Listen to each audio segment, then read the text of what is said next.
हरिहंत सिद्ध सूर्य उपाध्याय साधु सर्व अर्थ के प्रकाशी मांगलिक उपकारी है।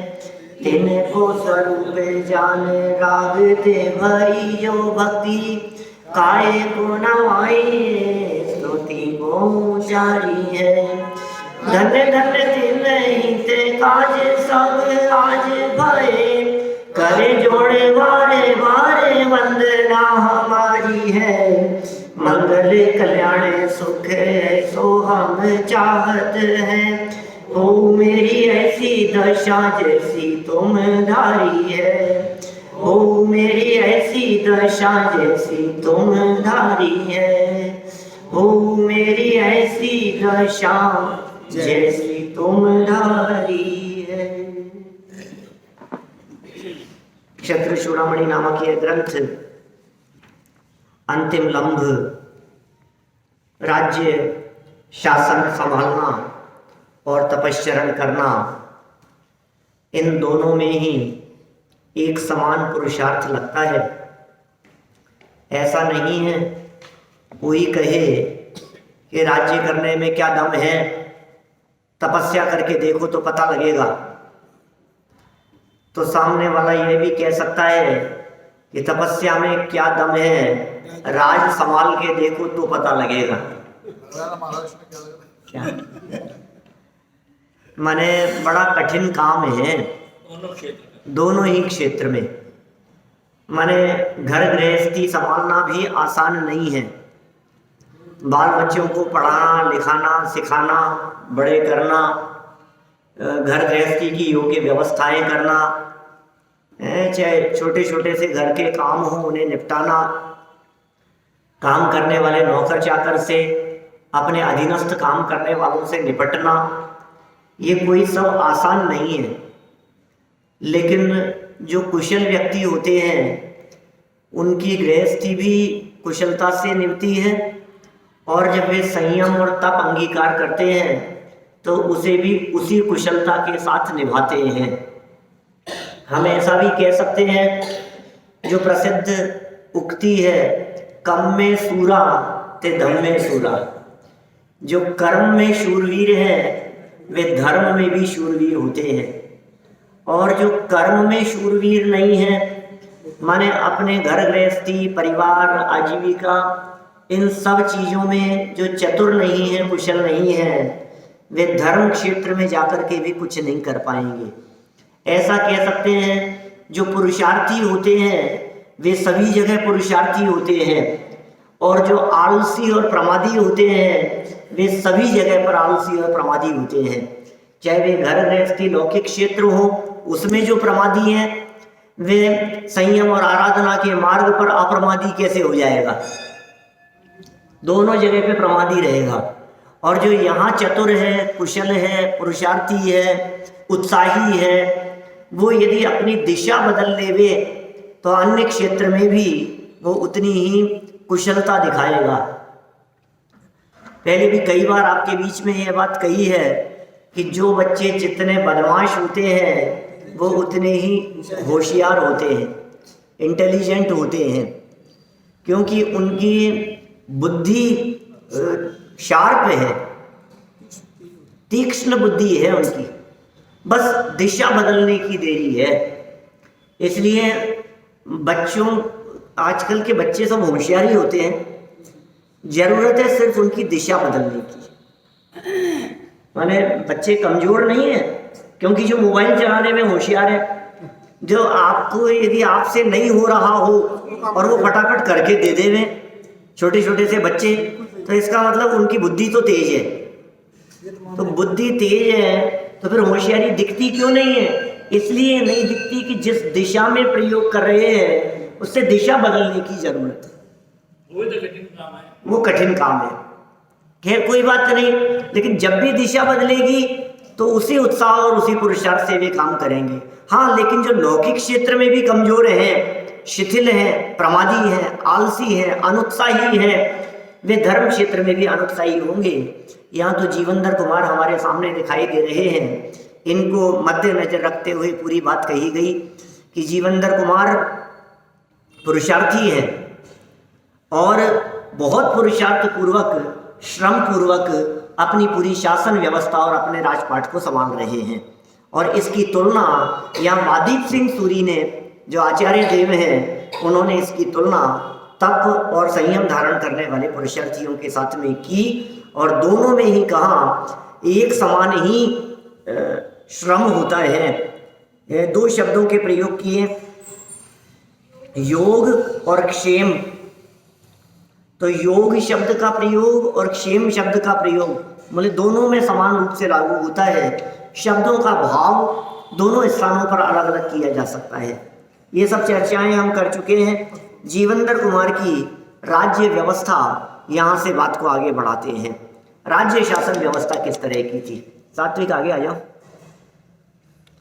देखो 509 नंबर पेज पर देखो आप, 509 नंबर पेज है और श्लोक नंबर है 9। राज्य व्यवस्था।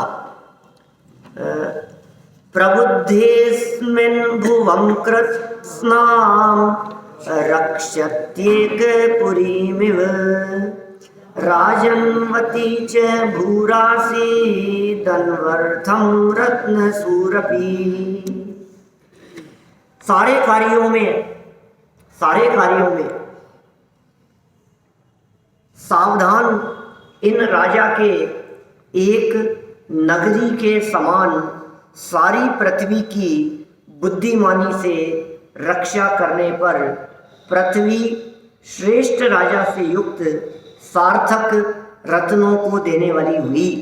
देखो आप, जो व्यक्ति श्रेष्ठ राजा हैं और राज्य की कुशलता से रक्षा करने वाले हैं, पृथ्वी की रक्षा करने वाले हैं, भूपति कहलाते हैं ना।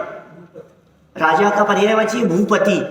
तो भू माने होता है पृथ्वी और भूपति माने होता है पृथ्वी की सुरक्षा करने वाले, पृथ्वी के रक्षक, भूपति।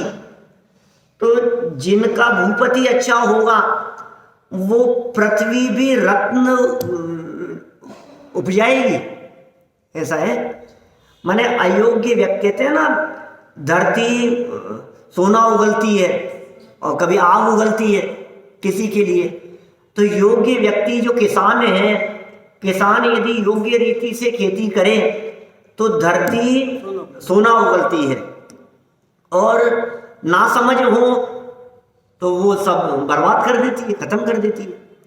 तो जिनका राजा अच्छा हो, वहाँ की पृथ्वी चारों ओर से खुशहाली, वातावरण इतना अच्छा, जगह जगह उद्योग लग गए, हस्तशिल्प के आयोजन हो गए, जगह जगह मंदिर बन गए, जगह जगह धर्मशालाएं बन गई, जगह जगह उस धरती पर औषधालय बन गए, चिकित्सालय खुल गए।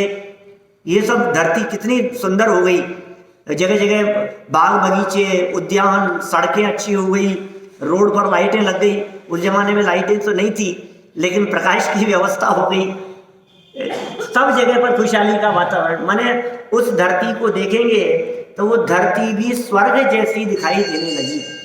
व्यवस्थापक कैसा है देखिए, घर की जो स्त्री है, मालकिन है, वो कितनी कुशल और चतुर है। ये मकान में प्रवेश करते ही दरवाजे पर दिखने वाली साफ सफाई और लगी हुई धूल से पता लगाया जा सकता है। क्या अंदर आप यदि दरवाजे को देखते ही पता लग गया कि वे कैसे हैं। कहते हैं ना, खत का मजबूर भाप लेते हैं लिफाफा देखकर, पूत के पग पालने में दिख जाते हैं। माने ये सब बातें बिल्कुल ऐसे स्पष्ट दिखती हैं कि वो देखते ही पता लग गया कि कैसा है।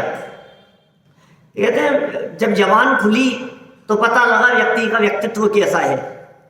तो इसी तरह से जमीन देखकर नगर में प्रवेश करते ही इस बात का पता लग गया कि नगर के राजा कैसे हैं, यहाँ के व्यवस्थापक कैसे हैं। ये सब बातें लागू होती है। तो ये नगर के राजा थे। देखो आप, ऐसे श्रेष्ठ राजा से युक्त वो पृथ्वी भी सार्थक हो गई और मानो रत्नों को देने वाली हुई, रत्न देने वाली वह पृथ्वी हो गई। देखिए सरल अर्थ, राजा जीवेंद्र कुमार राज्य कार्यों में अत्यंत सावधान रहते हैं। अपने विशाल राज्य को एक नगरी के समान सहजता से संभाल रहे हैं, सहजता से संभाल रहे हैं। विशाल राज्य है और संभाल कैसे रहे? नगरी जैसे। माने इतना बड़ा राज्य भी उन्हें छोटा पड़ता है, समझ रहे हो आप? जैसे बहुत बड़े महल को आप संभाल रहे हैं कैसे? एक झोंपड़ी जैसे। अरे ये तो क्या है, इतने समय क्या है। लंबे चौड़े कारोबार को आप ऐसे संभाल रहे हैं जैसे छोटी सी दुकान करते हो। व्यक्ति कुशल होगा तो निभाता ही है।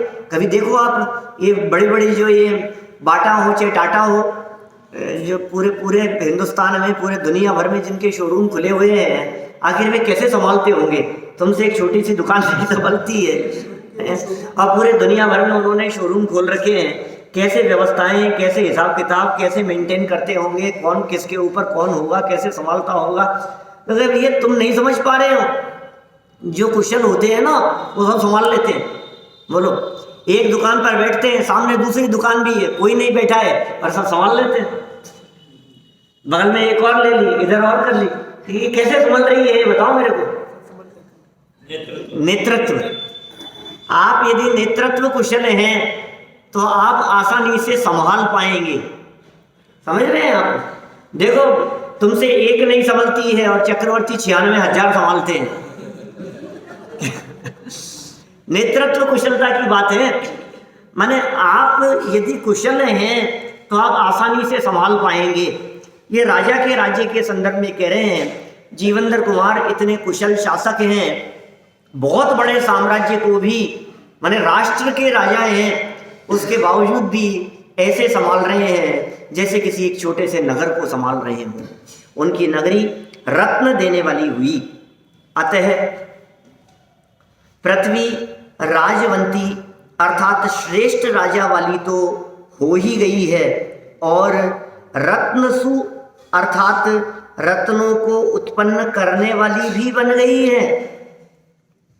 क्या क्या कह रहे हैं ये? श्रेष्ठ राजा वाली। देखो, पृथ्वी श्रेष्ठ राजा वाली हो गई और श्रेष्ठ राजा के होने से वो पृथ्वी भी रत्न देने वाली हो गई। देखो, योग्य व्यक्ति यदि होते हैं तो सेवक भी योग्य हो जाते हैं और योग्य व्यक्ति के निर्देशन में काम करने वाले योग्य हो गए, उनको भी चतुर बन गया। जैसे कहते हैं ना, किसी अच्छे घर में काम किया हुआ नौकर वो बहुत चतुर हो जाता है, होशियार हो जाता है कि कहाँ काम की। इसलिए किसी को भी काम पर रखने से पहले ये पूछते हैं पहले कहाँ काम किया है। बोलो, एक्सपीरियंस हमेशा पूछते हैं। आप किसी भी व्यक्ति को अपने घर पर रखोगे, घर का नौकर हो चाहे दुकान का हो चाहे कर्मचारी हो, प्रश्नकर्ता का या रखने वाले का एक प्रश्न ये नियम से होता है, पहले कहाँ काम किया है? क्या पहले कहाँ काम किया है? क्यों? ड्राइवर को भी पहले कहाँ काम किया है, पहले कौन सी गाड़ी चलाई है, कहाँ चलाई है, कितने समय से माने वो एक्सपीरियंस जरूरी है। तो ये यहाँ क्या कह रहे हैं? राजा जीवंदर कुमार एक श्रेष्ठ पुत्र रत्न है, अतः पृथ्वी की रत्न सुसंज्ञा भी सार्थक हो गई है। पृथ्वी को भी रत्न सु कहा जा रहा है। यथा राजा तथा प्रजा। देखिए, राजमाता विजया को संसार से विरक्ति। ओहो, इतने उतार चढ़ाव जीवन में देखे हैं। जिनके जीवन में ज्यादा उतार चढ़ाव होते हैं फिर वो अप्रभावित रहते हैं। जिन्होंने जीवन में बहुत उतार चढ़ाव देख लिए हो ना, फिर उन्हें ऐसे लगने लगता है कि बहुत संपन्नता हो जाए तो भी कुछ दम नहीं है और कुछ नहीं रहे तो भी कुछ दम नहीं है। ये सब आनी जाने वाली चीजें दिखाई देती है। और जिन्होंने उतार चढ़ाव न देखे हो और हरी हरी देखी हो क्या और सूखी नहीं देखी, तो वे दरिद्रता में रोते हैं, आत्महत्या कर लेते हैं, संकट आने पर कूद जाते हैं 4 मंजिल से, ऐसी हालत होती है। और जो दरिद्र व्यक्ति जिन्होंने कभी संपन्नता नहीं देखी थी, आज यदि लॉटरी खुल गई तो वो उस चूहे की तरह होते हैं कि वो 4 हल्दी की गांठें इकट्ठा करके अपने आप को पसारी समझने लगता है। ऐसे समझने लगते हैं मैं ही सब कुछ हो गया हूँ। क्या दम है इसमें? ये समझदार व्यक्ति, जो योग्य व्यक्ति होते हैं, वे निरंतर इन उतार चढ़ाव जन्य परिस्थितियों का ध्यान रखते हैं और अपने जीवन में न अभिमान आने पावे न दीनता आने पावे, इस बात का उन्हें विचार विवेक रहता है। रानी विजया ने अपने जीवन में कितने उतार चढ़ाव देख लिए, कहाँ कहाँ नहीं रही वो। आज उसे संसार से विरक्ति सी दिखाई दे रही है। देखिए 10 नंबर के श्लोक में क्या बात कहते हैं। एवं विराजमाने मिन राज राजे महोदये विजया जननी तस्य विरक्ता संसृता बभूत। इस प्रकार महान उदय वाले इस राजेश्वर के विराजमान होने पर विजया नाम की जीवंधर कुमार की माता, जन्मदात्री माता संसार से विरक्त हुई, अर्थात उसे वैराग्य उत्पन्न हुआ। अब देखो धीरे धीरे वैराग्य का वातावरण छाने वाला है। राज्य भी मिल गया, विवाह हो गए, संपदा मिल गई, अच्छे से राजपाट संभालने लगे। अब ये तो प्रथमानुयोग है, संपन्न कहाँ होगा? अब ये जाकर के संपन्न हो जाएंगे कहाँ? सब धीरे धीरे वैराग्य का वातावरण छाने वाला है। तो रानी विजया जो थी, ये जीवंधर कुमार की माता जो राजेश्वरी थी, अब यह संसार से विरक्त हो गई, उन्हें वैराग्य उत्पन्न हो गया। अज्ञानी फंसता चला जाता है। सही बात है। अज्ञानी होता है, वही कहते हैं ना, वो संपत्ति और संपन्नता को पाकर अज्ञानी व्यक्ति फंस जाता है। इसलिए ना समझ के लिए भोग संपदा फंसाने वाली होती है, और समझदार व्यक्तियों के लिए वो संपदा और संपन्नता वो उसे उलझाने वाली नहीं होती। माने समझदार व्यक्तियों को यदि सुविधाएं दी जावे तो वे बहुत आगे बढ़ेंगे, तरक्की करेंगे, और यदि ना समझ व्यक्तियों को संपदा दे दी जावे, संपन्नता मिले, तो फिर वे उनके विनाश का ही कारण बने, पतन का कारण बने। इसलिए ये जो कथन है ना, जो बड़े पंडित जी का वाक्य है, संस्कार के बिना सुविधाएं पतन का कारण है। संपत्ति को, सुविधाएं को, संस्कार के बिना सुविधाएं पतन का कारण है।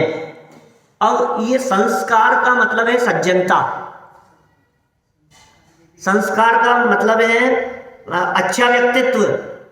अब ये यदि है और सुविधाएं हैं तो उत्थान का कारण है, और यदि अच्छे संस्कार नहीं है, यदि नैतिकता नहीं है, ईमानदारी नहीं है, एक जीवन में उत्कृष्टता नहीं है, और सुविधाएं दे दो उसको, तो क्या होगा? पतन का कारण है, बर्बाद कर देगा वो, संपत्ति को बर्बाद कर देगा, सुविधाओं को सब गलत दिशा के अंदर प्रयोग करेगा। जैसे एक योग्य व्यक्ति के हाथ में यदि हथियार हो तो वो देश, समाज, संस्कृति, पुरातत्व इनकी सुरक्षा करेगा, लेकिन नासमझ व्यक्ति के हाथ में यदि हथियार हो तो वो उन्हीं हथियार से विनाश करेगा।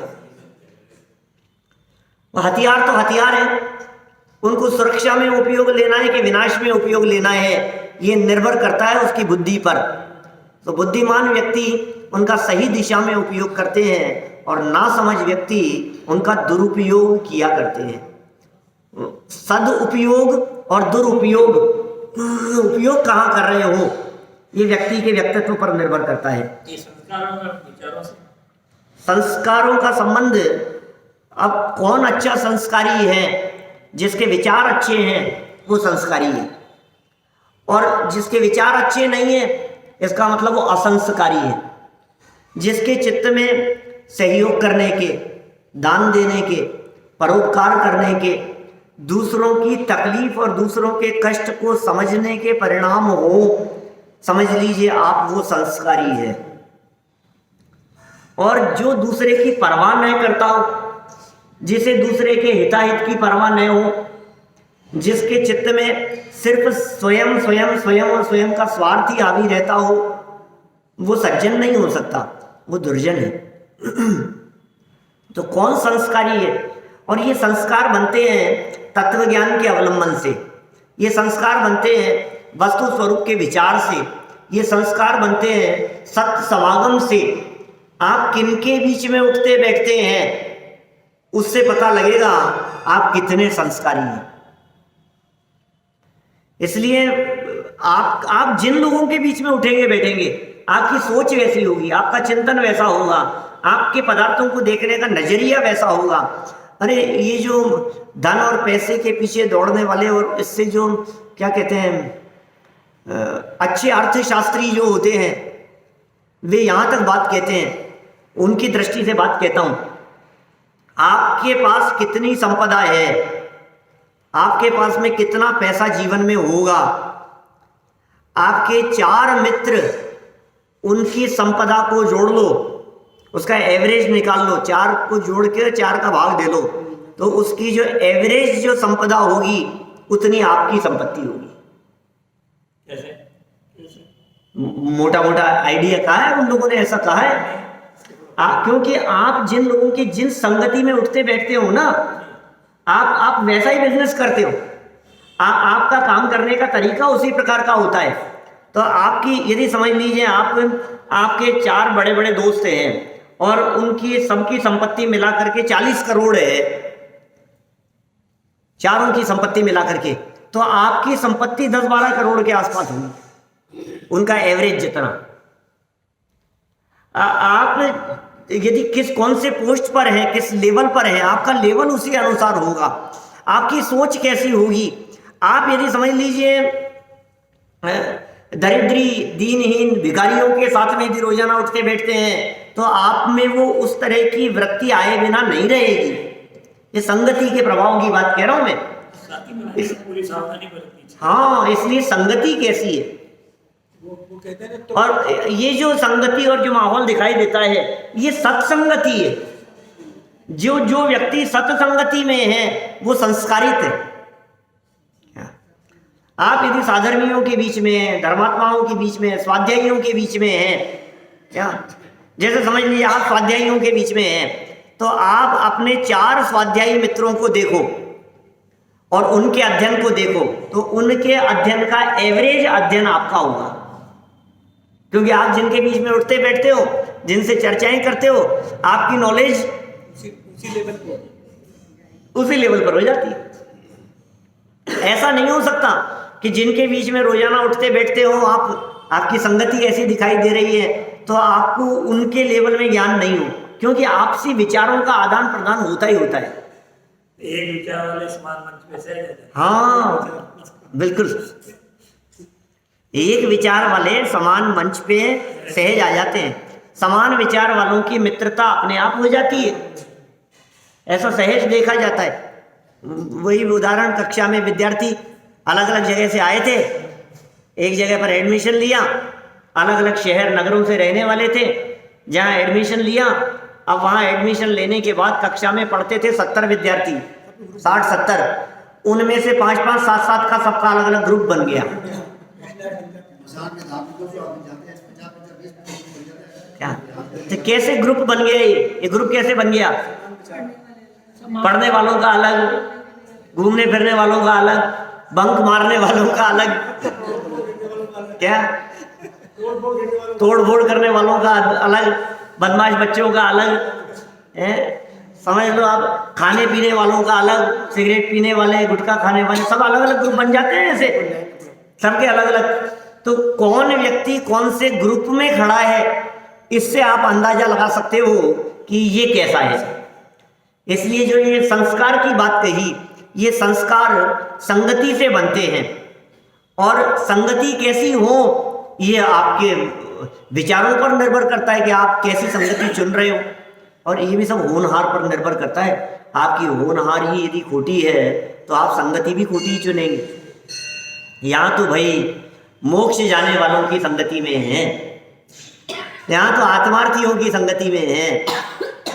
अब विषयों में नाही फंसेंगे निजानंद पान करेंगे। अब उलझने वालों की संगति नहीं है, अब तो सुलझने वालों की संगति है। अब तो यहां से मुक्त होने वालों की संगति है।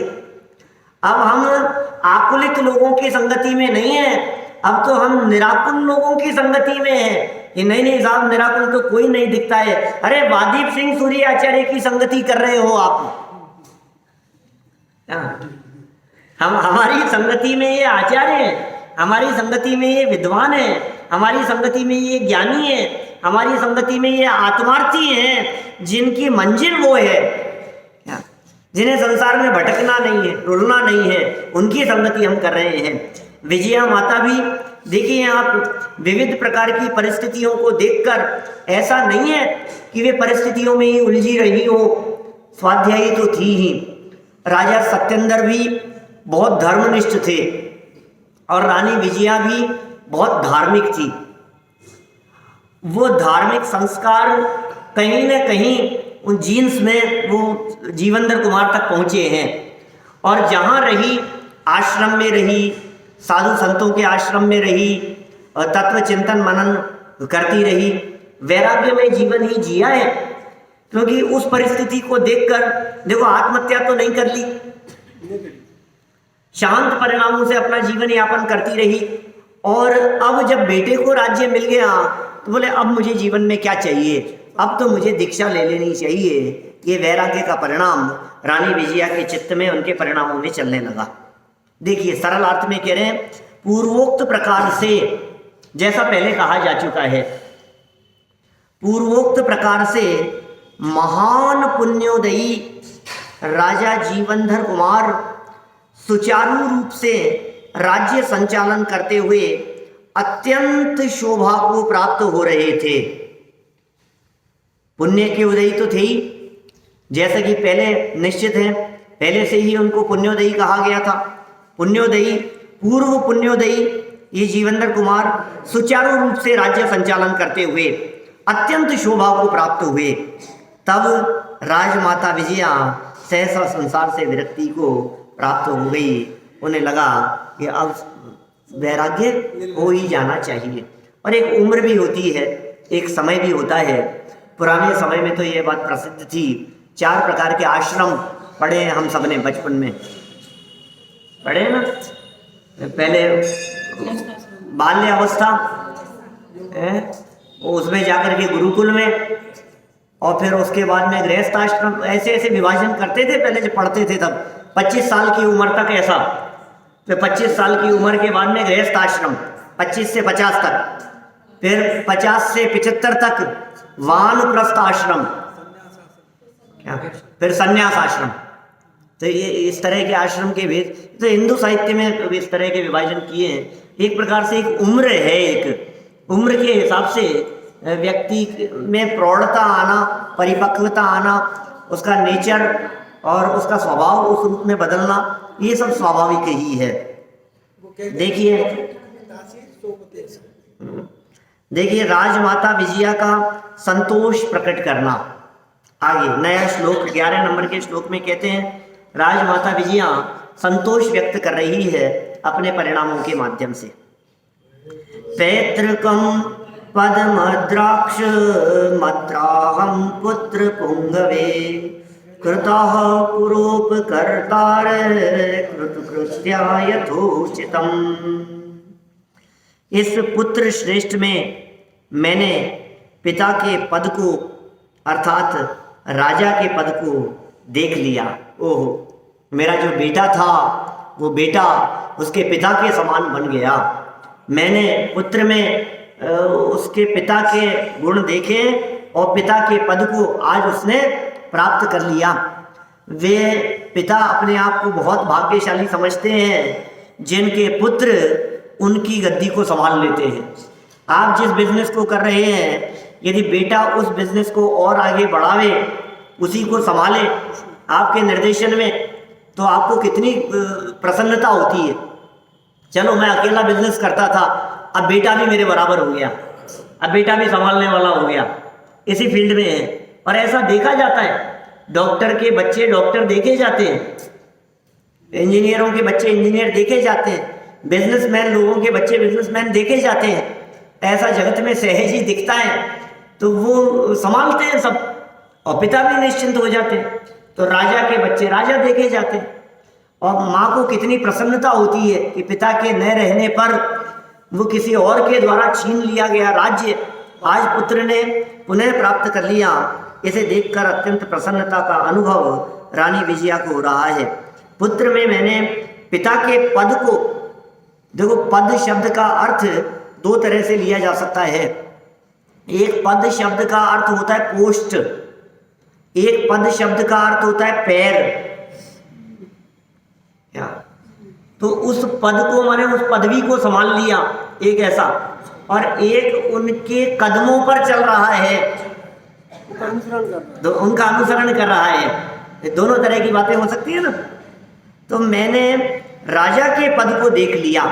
अब मैंने देख लिया कि बेटा पिताजी के पद को संभालने वाला हो गया, और पहले उपकार करने वाले को भी यथोचित कृतकृत्य कर दिया है। अर्थात पहले जिन्होंने हम पर उपकार किया था उन सब का हमने प्रत्युपकार कर दिया। देखिए, दो बातें देखी माँ ने अपने पुत्र में। एक बात तो देखी कि राज्य को संभाल लिया, इसकी खुशी है, और दूसरी बात देखी उसमें संस्कार। बोले अब मेरे निर्देशन की जरूरत नहीं है, अब ये होशियार हो गया। क्या? एक चिड़िया होती है, उसके अंडे में से चूजे निकले बच्चे, वो चिड़िया उड़ती है, दूर दूर तक जाती है, और जा जा करके दाना लेकर के आती है, और दाना ला करके उसकी चोंच में ही देती है। हर चीज़ उसको सिखाती है। धीरे धीरे जो उसके बच्चे थे वो थोड़े बड़े होने लगे, उछलने लगे, उड़ना सीखने लगे। क्या? तो उड़ना सीखने लगे तो माँ ने बच्चों को समझाना शुरू किया। क्या समझाना शुरू किया?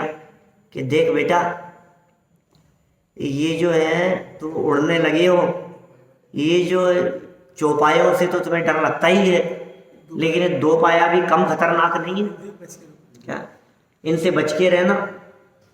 ये तुम्हें पकड़ने के लिए जाल बिछा देंगे, ये तुम्हें पकड़ने के लिए पत्थर मारेंगे छोटे छोटे से बच्चे भी। तो तुम इतनी सावधानी रखना कि जैसे ही ये नीचे झुके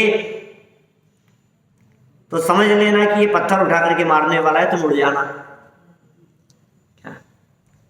ये एक चिड़िया अपने बच्चे को सिखा रही है, और ये सब सीखते हुए उस बच्चे ने आगे प्रश्न किया अम्मा से कि अम्मा नीचे झुके तब तो उड़ जाएंगे, लेकिन वो पहले से ही हाथ में पत्थर लेकर के आया हो तो? बोले अब कोई परवाह नहीं है, तू कहीं भी हो। समझदार हो गए भी।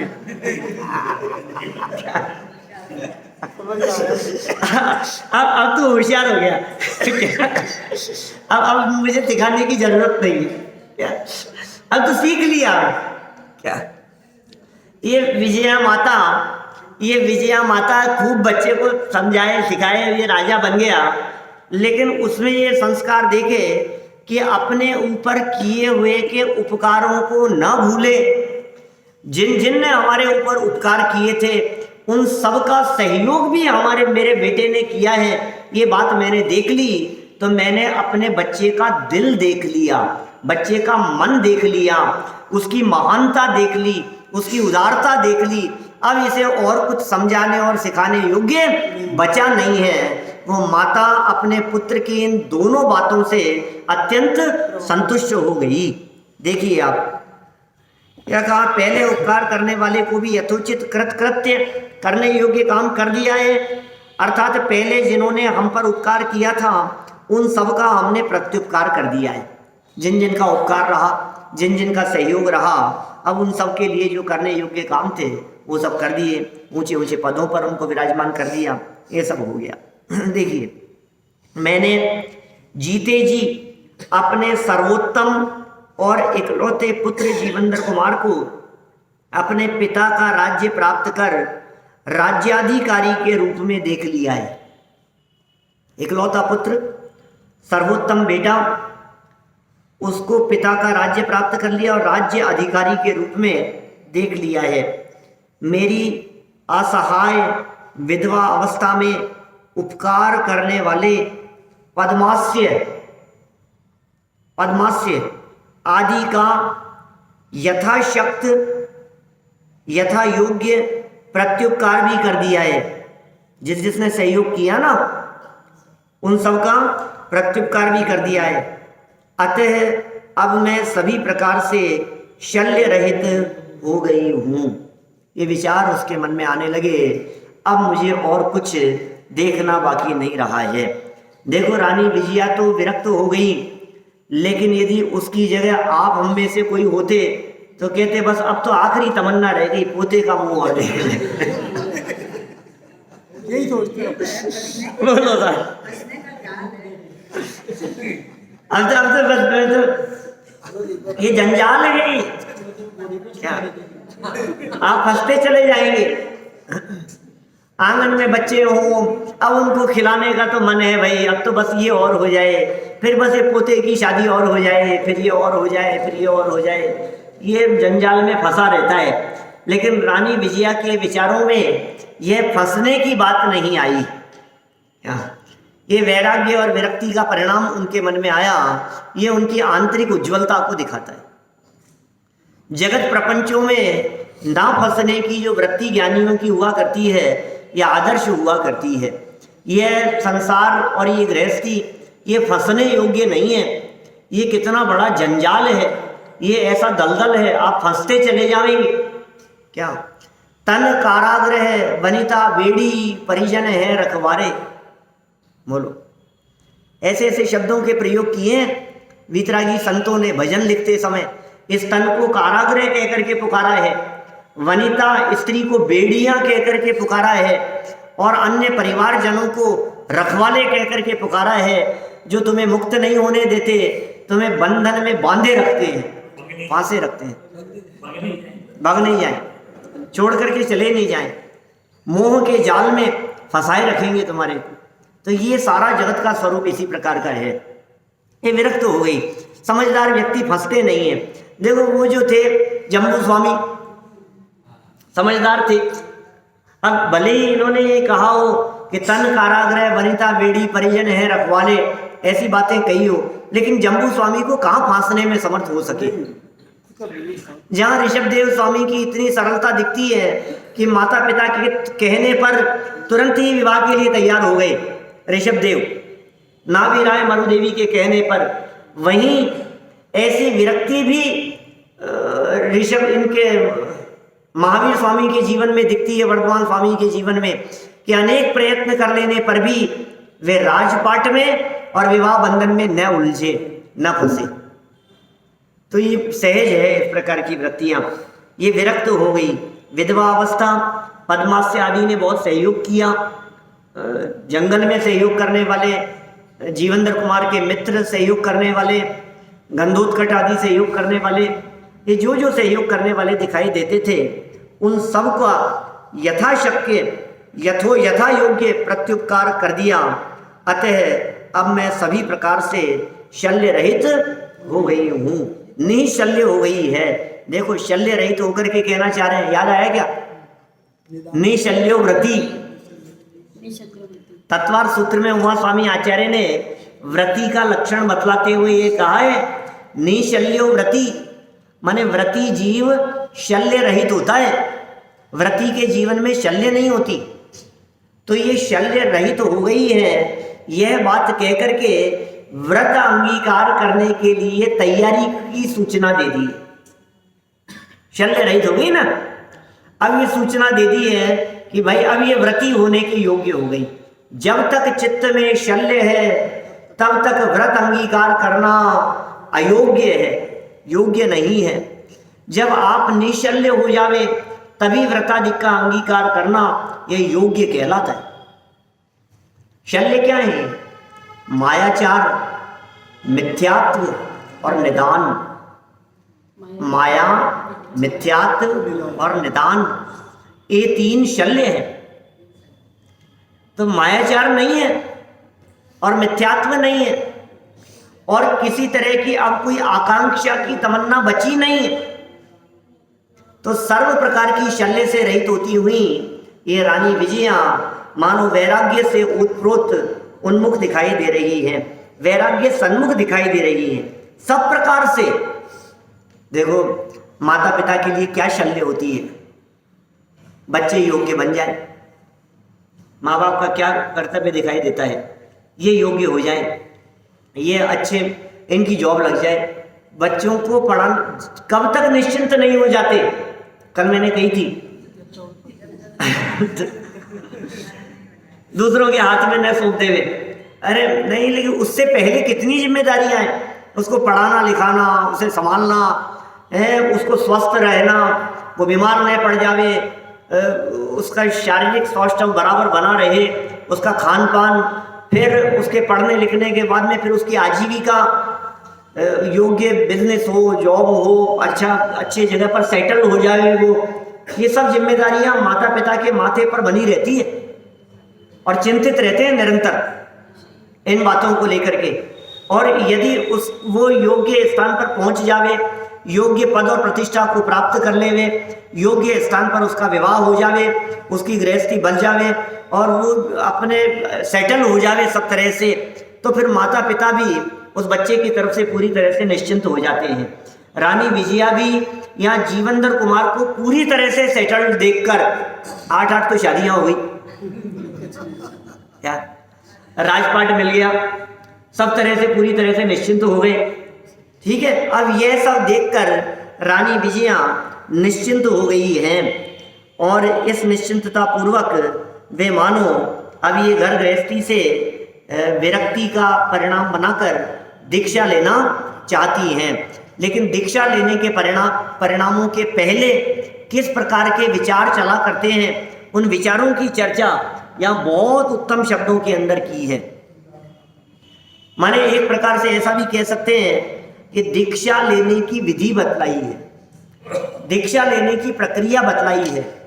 निशल्यपना कहकर के जगत के जीवों को मानो ये प्रेरणा दी है कि आप टेंशन में दीक्षा लेने की मत सोचना। आप घर गृहस्थी और जंजाल से परेशान होकर सोचो चलो संन्यास ले लेते हैं, यार मैं तो फंस गया यार, मैं पीछे छूटे इन सब चीजों से, ऐसा सोचकर दीक्षा मत ले ले। निशल्य होना। तो यहाँ रानी विजया के संदर्भ में कह रहे हैं राजमाता के पुण्य पाप विषयक विचार, पाप पुण्य के विषय में वो विचार कर रही हैं। और देखो भाई, जिन्होंने जीवन में ये पुण्य पाप जन्य परिस्थितियों को अनेक प्रकार से देखा हो, ये सब विचार करेगी ना माता। कहाँ राजमहल था, फिर कहाँ शमशान, फिर कहाँ जंगलों में, फिर वहाँ घूम फिर करके दोबारा राजमाता। इतने इतने उतार चढ़ाव दिखाई दे रहे। सीता के जीवन में कितने उतार चढ़ाव दिखाई दिए, और सब उतार चढ़ाव देख लेने के बाद अब जब पुनः राजभवन में आने का आमंत्रण दिया रामचंद्र जी ने, तो कहा अब तो विरक्ति सी दिख रही है, कुछ दम नहीं है, ये संयोग कब छूट जावे, इन संयोगों का कब वियोग हो जावे, कुछ भरोसा नहीं है। ये सब विचार चिंतन ज्ञानियों के चिंतन में चलते हैं। तो राजमाता भी पुण्य पाप विषयक विचार करने लगी। ये क्या विचार करने लगी और क्या विचार है पुण्य पाप के विषय में, इस श्लोक को कल ही पढ़ेंगे, क्योंकि बड़ी सुंदर और मार्मिक चर्चा यहाँ दिखाई दे रही है। लेकिन भाई ये जो विरक्ति है, इनमें 2 बातें महत्वपूर्ण होती है। एक होती है स्वभाव का अवलंबन और दूसरा होता है बाहर का चिंतन। बाहर में चिंतन कैसा हो और अंदर में स्वभाव का अवलंबन हो, तभी वो दीक्षा सार्थक होती है। और हम ये भावना बातें हैं कि स्वभाव के अवलंबन पूर्वक और यथार्थ चिंतन करते हुए हम अपने जीवन में यथार्थ दीक्षा अंगीकार करेंगे। इसी भावना से बात को यहीं